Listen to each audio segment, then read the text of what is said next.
इस भाव अनुष्ठान को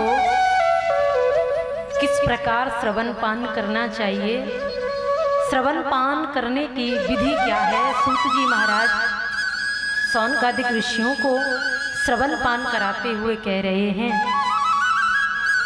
ब्रह्मचारी च भूसाई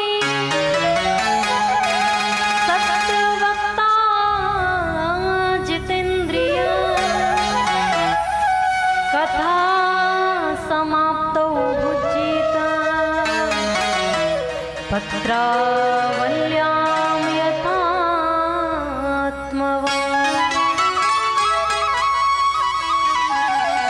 सर्वप्रथम जब मन में ये सुंदर भाव आए, सुंदर संकल्प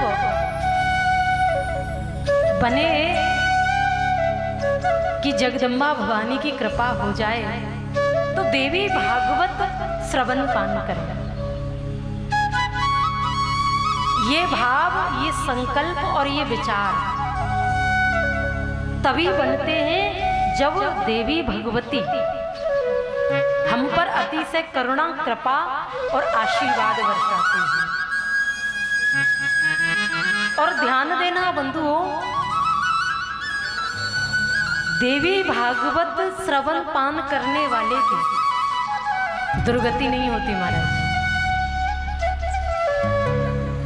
तो किस प्रकार इस कथा को श्रवण किया जाए, क्या इसकी विधि है? तो सूत जी महाराज कह रहे हैं, जब ये सुंदर संकल्प भाव विचार बने तो सुमुहूर्त आप किसी ज्योतिष ब्राह्मण के द्वारा दिखवाएं। भवानी जगत जननी भगवती की कृपा को देखिए। सुंदर मास, सुंदर महीना महाराज,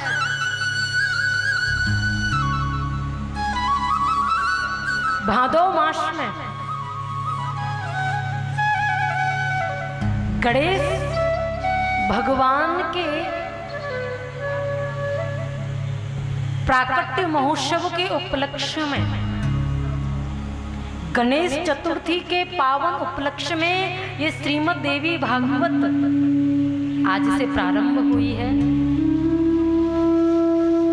इस भागवत कथा को श्रवण करने के लिए श्रोताओं के लिए क्या नियम है और वक्ता कैसा होना चाहिए, तो सूत जी महाराज वर्णन कर रहे हैं शौनकादिक ऋषियों से। ब्रह्मचारी च भूषाई,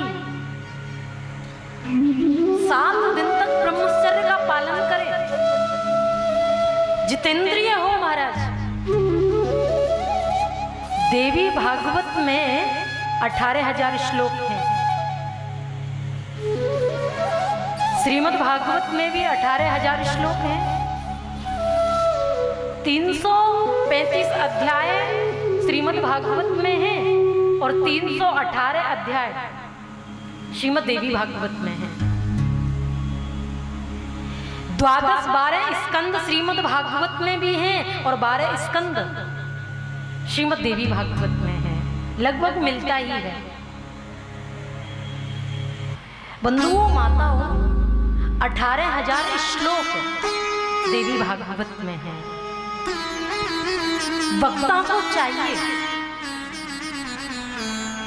ज्यादा से ज्यादा श्लोकों का गायन करें, क्योंकि देववाणी है संस्कृत। जब श्लोकों का उच्चारण होता है व्यासपीठ से,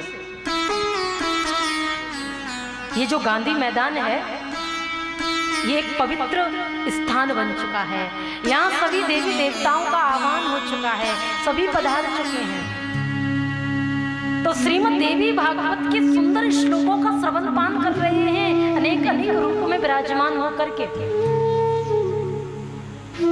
बड़ी दुख की बात है, बड़ा दिल दुखता है महाराज, हृदय को बड़ी पीड़ा होती है। व्यासपीठ पर बैठ करके 2 मिनट कथा कर दी, उसके बाद 2-4 चुटकुले कह दिए, उसके बाद भजन पर भजन गाए जा रहे हैं और महाराज हो गई कथा। हाथ जोड़ करके निवेदन करना चाहूंगी, कथा को व्यथा ना बनाएं, कथा को कथा ही रहने दीजिए। बड़ी सुंदर बात है, बड़े समझने योग्य बात है बंधु। मंगलाचरण के जो श्लोक हैं महाराज, उनको भी हम शुद्ध नहीं बोल पा रहे हैं। कथा चल रही है महाराज, अध्ययन करिए, स्वाध्याय करिए, चिंतन करिए, जीवन में उतारिए, फिर आगे जाकर के बोलिए। यही निवेदन करूंगी। 18,000 श्लोकों में से कम 2,000 श्लोकों का 7 दिन में महाराज व्यासपीठ के द्वारा उनका उच्चारण होना जरूरी है, बहुत आवश्यक है। अगर ऐसा नहीं होता तो ध्यान दीजिएगा, बड़े प्रकांड विद्वान यहाँ बैठे हुए हैं, विद्युत गण भी यहाँ बैठे हुए, आचार्य गण भी यहाँ बैठे हुए, भूदेव भी यहाँ बैठे हुए, सभी एजुकेटेड व्यक्ति यहाँ बैठे हुए हैं। कथा करने वाले और सुनने वाले दोनों को ही पाप के भाग्य, दोनों को ही पाप लगता है महाराज। इसलिए हम थोड़ा समझें, थोड़ा सुधार करें, बहुत आवश्यक है।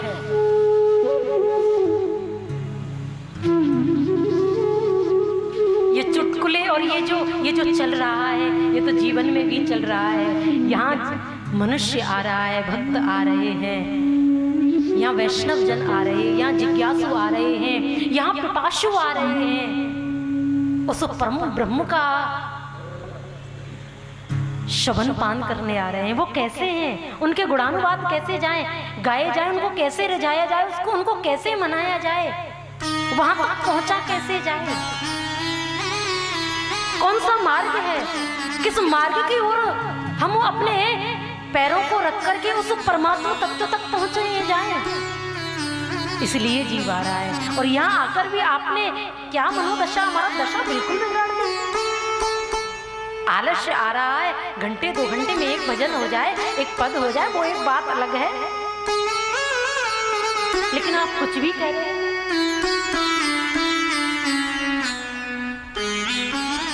7 दिन श्रोताओं के लिए नियम बताए हैं महाराज। 7 दिनों तक ब्रह्मचर्य का पालन करें, बाल ना कटाए, नाखून इत्यादि ना काटे। 7 दिन तामस वस्तुओं का सेवन, पदार्थों का सेवन ना करें, लहसुन प्याज इत्यादि। भूमि पर शयन करें। अरे महाराज ऐसा नहीं हो सकता, तो आप कोई गद्दा वगैरह डाल लें, उस पर आराम से शयन करें। लेकिन ऐसा नहीं हो सकता तो आप बेड पर सोइए महाराज। दूसरी बात ये भी है बंधुओं माताओं, 7 दिन निराहार रहकर भी आप कथा श्रवण कर सकते हैं। अरे व्यास जी ये तो बहुत ज्यादा हो जाएगा, देवी जी कुछ तो छूट कीजिए। तो सूत जी महाराज कह रहे हैं कि आप एक समय फलाहार कीजिए। भूख बहुत ज्यादा लगती है व्यास जी, थोड़ा और छुटकारा मिल जाए तो आप तीनों समय चकाचक भोजन करिए। लहसुन प्याज इत्यादि का त्याग कर दीजिए, सेवन नहीं कीजिए, सिंपल साधारण भोजन तीनों समय कर सकते हैं। लेकिन नियम ऐसा बना लिया जाए, कथा का समय क्या रखा गया है, 3 बजे से 3 बजे से कथा का समय रखा गया है। व्यास जी आए उससे 15 मिनट पहले आप आ जाए, पुष्पांजलि इत्यादि करके, शाम की आरती करके, प्रसाद लेकर के अपने गृह मंदिर को जाएं। असत्य ना बोले और 7 दिन हो सके